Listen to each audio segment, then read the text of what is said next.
So now that the belt has been put away, I do want to discuss the Arizona Cardinals a little bit with what you mentioned. So you talked about how the Arizona Cardinals were riding a hot streak, right?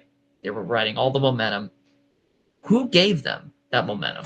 It wasn't Okay, Kyler Murray, I'll listen, tell you that but much. here's the thing. This is a known thing in the NFL. So you could talk about almost any backup. They come in and they have a couple good games, right? Because they've been sitting waiting for this opportunity and like they have a chip on their shoulder, right? That's the reason they're the backup because they play well under pressure because they have to. It's their job. The difference is when they become a starter, and you see this time and time again, they don't have that chip on their shoulder anymore because they're like, oh, well, I'm the starting quarterback. I mean, if I get hurt, if this happens, I'm fine, right? That's not the case. It's just not how it works in pro sports. But because they're a backup and you finally get to this moment, you're like so wowed by the fact you're starting, you forget that your job can get taken too, like how you just took the previous person's. Jacoby Brissett, I'm not saying he's on a huge ego boost right now or anything like that. He's a very humble guy. I'm not saying that at all. But what I'm saying is it's normal for a backup to have a couple good games come into the system and be like, oh wow, he's playing really well. Let's put him in and start him. And then this happens because when you find out that a team is game planning for you now, it's different. That's why Jacoby hasn't worked as a starter before, and I don't think he will ever, to be honest. So that's the difference between when a backup comes in and somebody just starts the season like that. That's why everyone's like, I don't want to roll with Jacoby Brissett. That's why. That's why Cardinals fans specifically are saying that. Cardinals fans have been more vocal about how they didn't like this than anybody, actually. They were all like, just blow it up, let Kyler finish the season, and then just get rid of him. That's what everyone was saying. But we're here now, so they have to finish this with Jacoby because they've basically dumped Kyler to the curb. Yeah, I mean, I actually don't think Jacoby, and that's going to sound insane. I don't think Jacoby Brissett played that bad on Sunday. I don't think he played an awful game.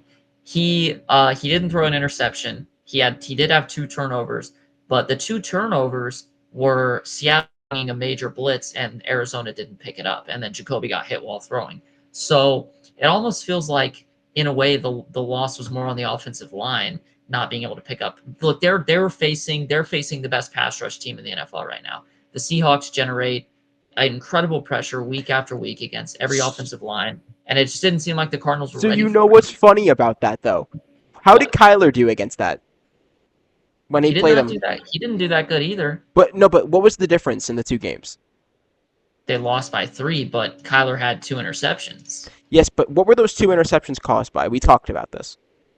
Oh no, No, no, no, no, no, no. no, no, no, no. I want The you to answer this first no, no, question. no. No, answer this question. Well, at least one of them. What was at least one of them caused by? One was caused by Harrison, but the other was Kyler Murray. Regardless, notice how they still only lost by 3 and had a chance to win the game. Because Kyler can, whatever you want to talk about him, keep the Cardinals in the game. When was the last time that they got genuinely just blown out, like to your memory in every aspect, with him leading, like just Oh, genuinely? I would have to look at. I don't remember teams blowouts, but I'm sure they've had one this year where they got blown out. I don't think so. I don't think they got I blown out bet at they all. did.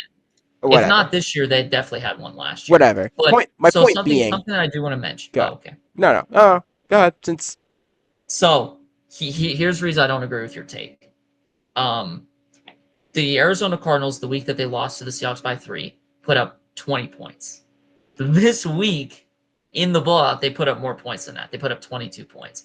And Jacoby Brissett had better statistics than Kyler Murray in this past week's game than that game. I just think the big difference, the reason that they were so close to Seattle is because Seattle's offense did nothing in the second half. They were awful. It was a blowout in the first half, and then in the second half they had a missed field goal. They couldn't run the ball at all. It was just a complete offensive meltdown. And so the Cardinals put up more points this last Sunday with Brissett, who had a better stat line than Kyler Murray, who put up less points and had a worse stat line. but when you look, you can look at the stat line all you want. But what I'm saying is, if you look at how they play, look at who. Okay, let's play a little game here, real quick game. Who creates more plays between Kyler and Jacoby Brissett? Just overall, everything included. Who creates more plays? Who creates more Who plays? creates more plays? I would say it's pretty even. If you had to pick. and can create more on the ground, but I trust Brissett more through the air. Who do you think creates more plays? Who do, Just pick I one. think they're Just pick one. yeah, I think they're if I had to pick one, I would go Jacoby Brissett just because I don't think he's going to have as many turnovers. Who do you think is the better player? Kyler Murray's a better player, but Brissett's better right now. Who do you think on most teams would be better right now? Jacoby Brissett. You think Jacoby Brissett would be better on most teams in the NFL right now? If I just, like, let's say every quarterback was gone and you had to pick either Jacoby or Kyler at one, you're telling me you'd pick Jacoby 8 times out of 10. I would say that I would pick Jacoby on most teams because most teams have pocket passers. But if Kyler goes to a team like the Ravens or a team like that where they let their quarterback run wild, I think he would thrive. Problem is that the Cardinals want a pocket passer, and Kyler Murray is not a pocket passer.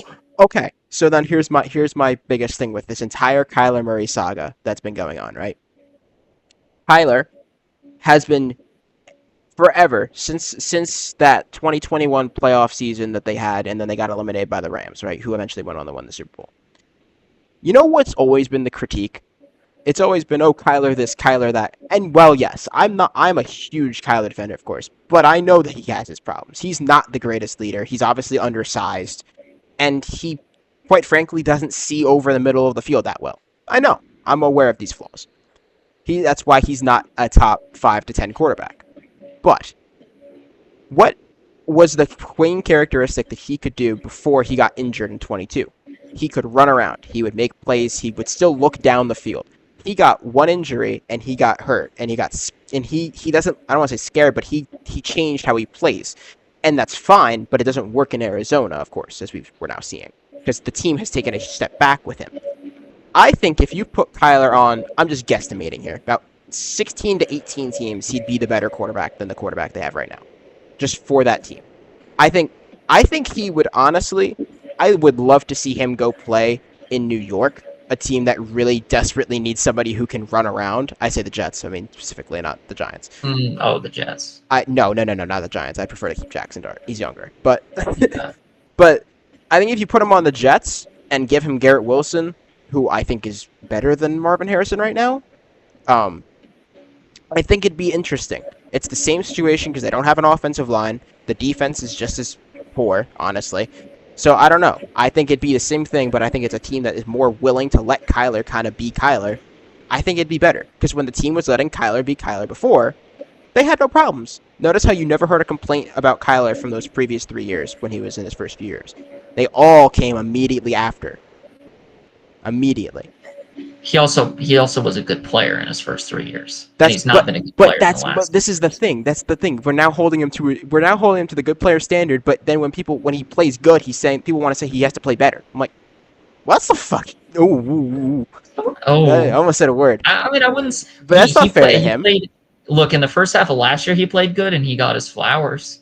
I don't think so. And then after the Seattle games, he kind of fell off. I don't really see anybody in media or anybody talk about how good he played. But you know what? Me and you could go on for hours about this. Yeah. But well, so as we wrap up this segment, I do want to mention what I think would be the perfect offense for Kyler Murray.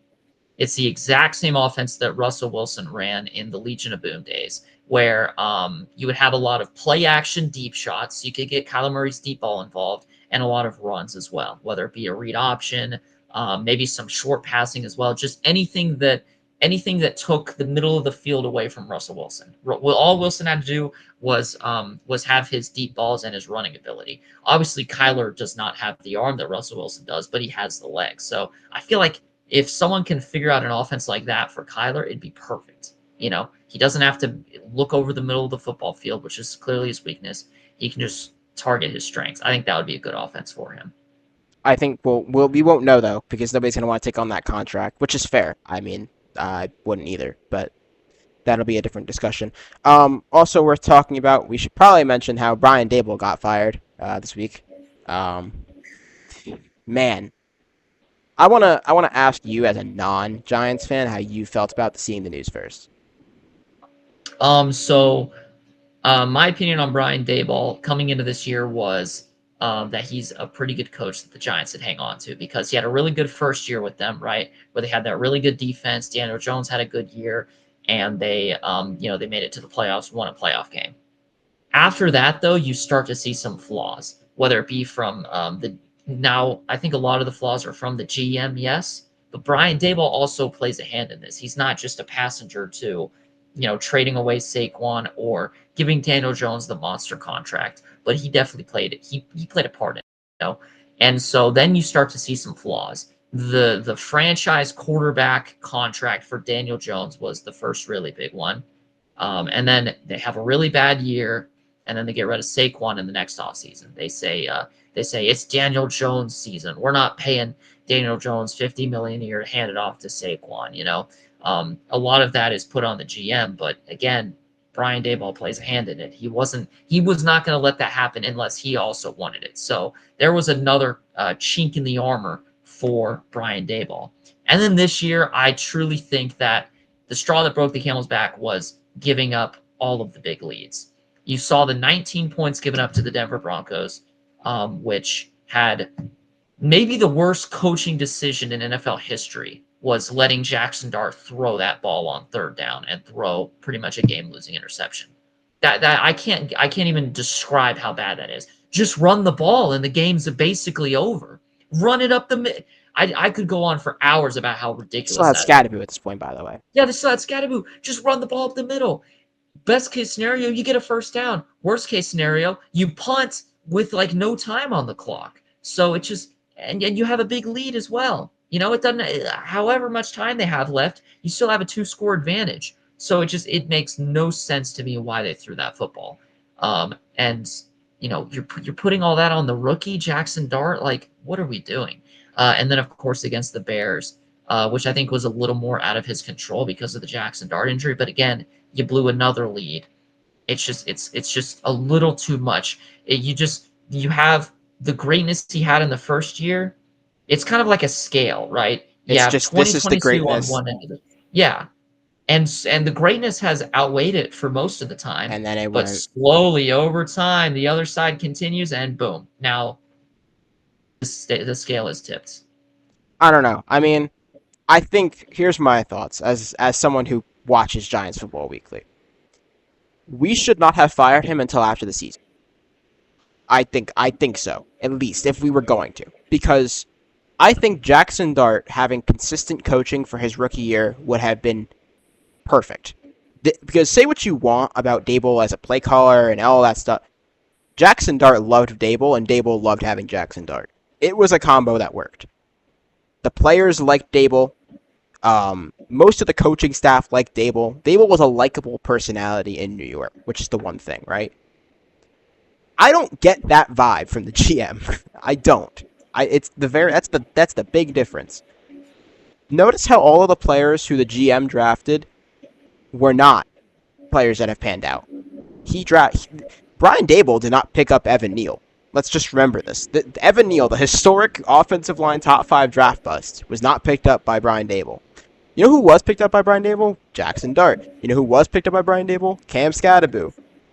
These players who are performing for us, time and time again, have been drafted by Brian Daboll. He knows talent when he sees it. Yes, maybe he's not the greatest play caller. Maybe he should have been demoted to an offensive coordinator again. I could say that would be perfectly fine. But he's not the full problem. He was not the main person who should have been fired. The GM should have went first, and if we still stunk, fine. I see the understanding. But I think at least let Dart finish his rookie year with the same coach, because changing it mid-year is not good for a rookie. That's my thoughts on that. Yeah, I mean, I definitely see that side. I think it's tough because if you're going to fire Brian Daboll, I feel like it's harder to continue building that connection between Dart and Daboll and then cutting it at the end of the year. So if I feel like if there is a time to fire Daboll, the earlier the better, in my opinion. Because if you're not going to keep him past the season, why keep him for 1 more week or 2 more weeks? I would have kept him for next year too, personally. But yeah, I mean that's the thing. I feel like the best decision would have been to give Daboll a year or 2 with Jackson Dart. It's just so tough because the New York Giants are a big market team. They don't have time to mess around for a couple years. And so, to me, I would have liked to see Daboll get more time.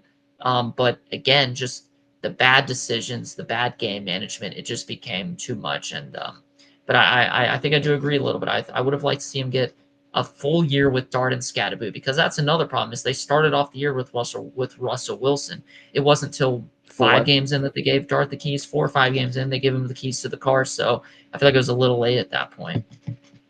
Yeah, we had Dart and Scatterboo together for 4 weeks or 5 weeks. That's not enough of a sample size for me to be like they played great, but I would have wanted to see a little more, to be honest with And you. they were great during that Yeah, time. no, but, I mean, they we didn't. beat the Chargers. They beat the Eagles. They should have beat the Denver Broncos. And we should have beat the Saints. Okay, how about this? And we should have beat the How about Saints. this? We should have been 4-1 that stretch.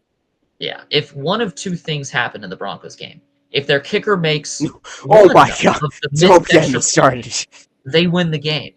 If Brian Daboll runs the ball on 3rd down, they also win the game. So, like, that would have been 3 huge wins on their resume. Think about that. Eagles, Chargers, Broncos, all top 10 teams. They would have beat all of them.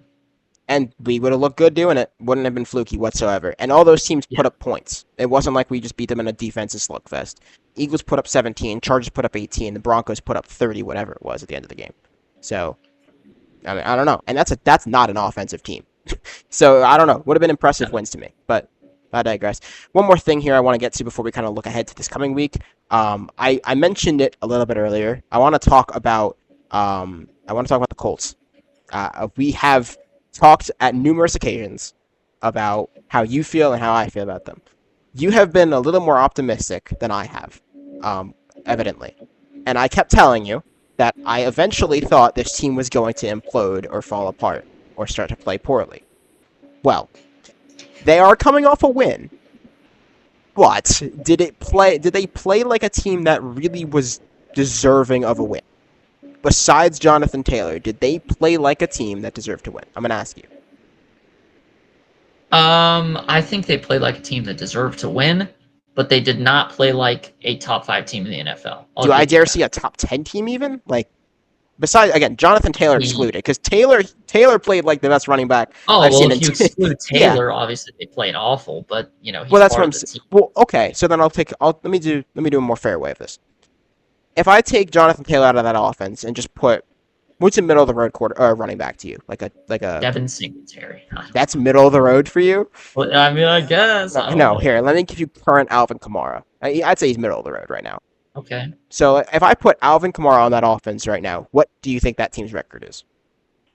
Oh, that team's record's like 5-4, 4-5. Like they're right. Oh no, they played 10 games, so 5-5. I think it'd be right about 500. So do you see why I think that I'm not saying the Colts are bad? I hope I'm not echoing that I think they're still a 2 or 3 win caliber team. Like no. I'm not saying that at all. But what I'm saying is they're not playing like an 8-win team. They don't carry the momentum of one. They don't look like one. They don't feel like one. Nothing about them screams 8-win team to me. If they were sitting in the 7th seed at 5-5, I'd be like, yeah, that makes sense. Because there wouldn't be like, but they're because of Jonathan Taylor playing as well as he has, and I'm giving him all the credit in the world because he's playing great. It makes Daniel Jones look good. It makes the rest of that offense that I don't actually think is all that fantastic look good. It makes them look really good. Their defense is now starting to show cracks. So I don't know. This team screams first round exit to me. So I think the reason that I disagree with you. So I also don't think the Colts can win the Super Bowl this year. I don't, because I think you need good quarterback play to do it, and they're not getting good quarterback play. Let's just be real. Bloody mouths aside, they're the aura of that was insane. He looked like he had lipstick on. No, that's you got to admit that's awesome. I bleed for my team. Like he played through it, but it's not. It looked like visually like he had lipstick on. So, yes, my opinion. Okay. Maybe I'm just a Giants fan who's just look. look, Whatever.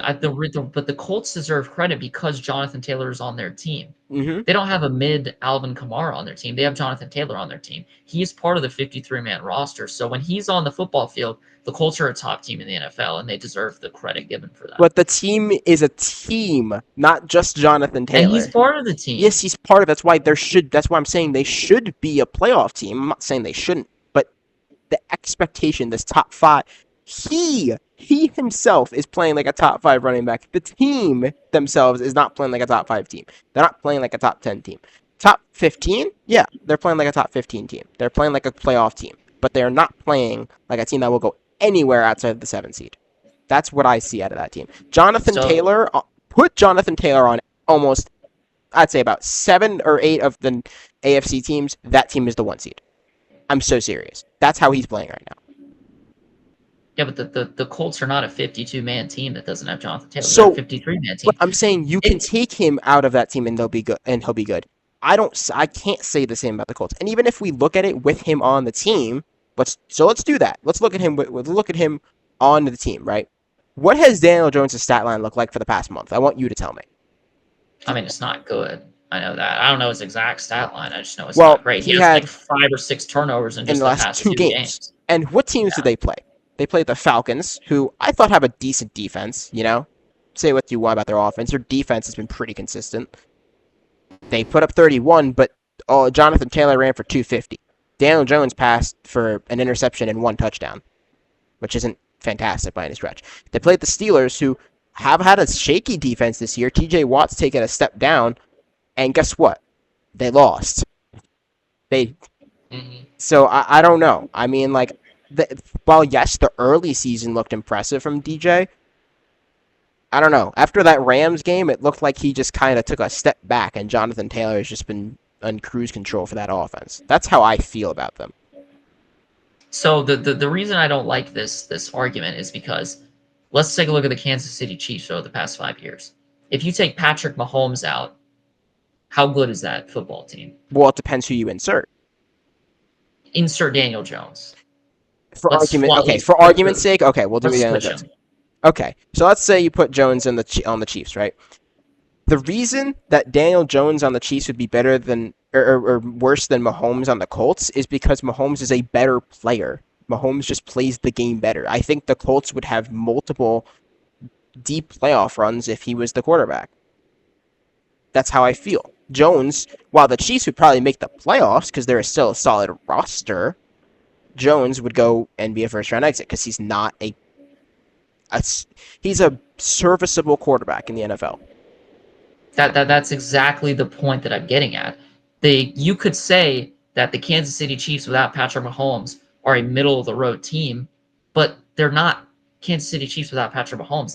Mahomes is part of the team, so you have to credit them like they have Mahomes. I'm not discrediting what the team has. The Colts need credit like they have Jonathan Taylor. But I'm not discrediting the fact they have 8 wins. I'm saying that he's the reason they have 8 wins. That's what I'm saying. And that's okay. What's the problem with that? Well, my problem is the people saying that this team is playing like a top 5 team. This team is a contender.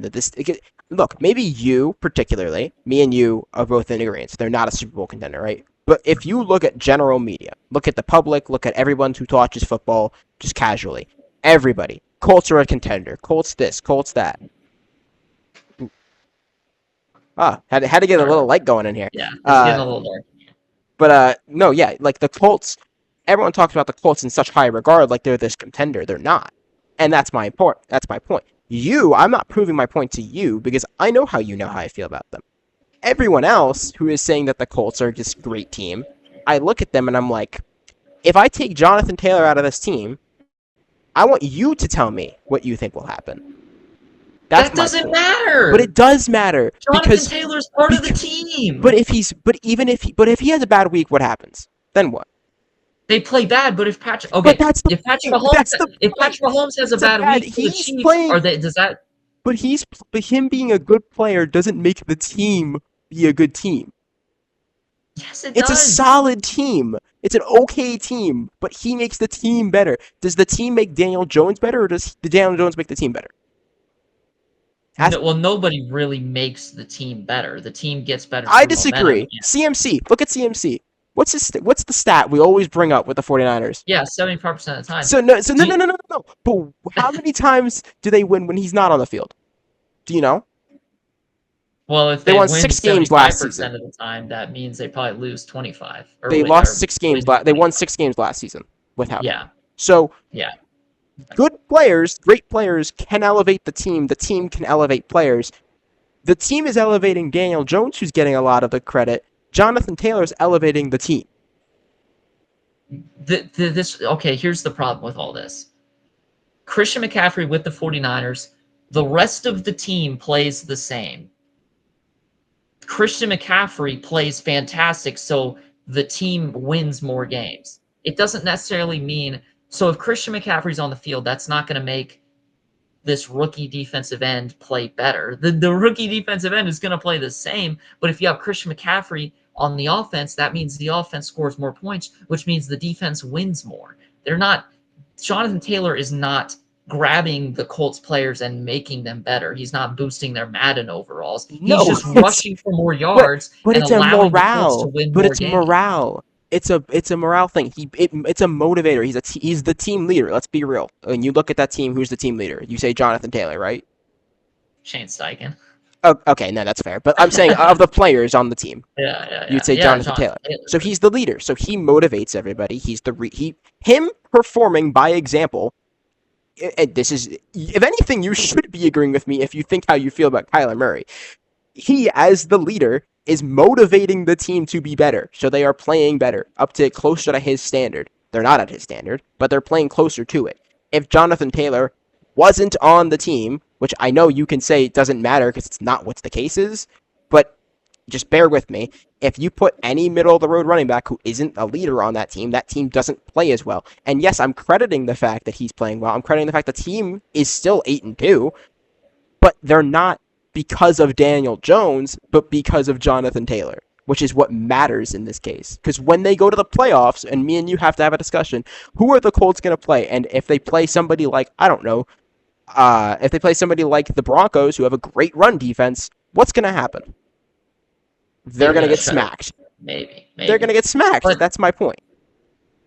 Okay, well, this applies to any good team in the NFL. But we haven't gotten to that debate. The Los Angeles Rams have Matthew Stafford, who's playing fantastic. If they face a really good pass defense, Stafford's production goes down and the Rams are more likely to lose. So this argument of Jonathan Taylor and the Colts applies to any good football team that has a really good player. Whatever. We can agree to disagree on this because we're going to be here in a loop for forever. Yeah. I think we're going to have to agree to disagree, but whatever. I think I'll end my point with, I do think the Colts are a playoff caliber team. I'm not saying they're not. The team itself, even. But Jonathan Taylor is the reason they are 8-2. Let's not get this twisted. That is the difference.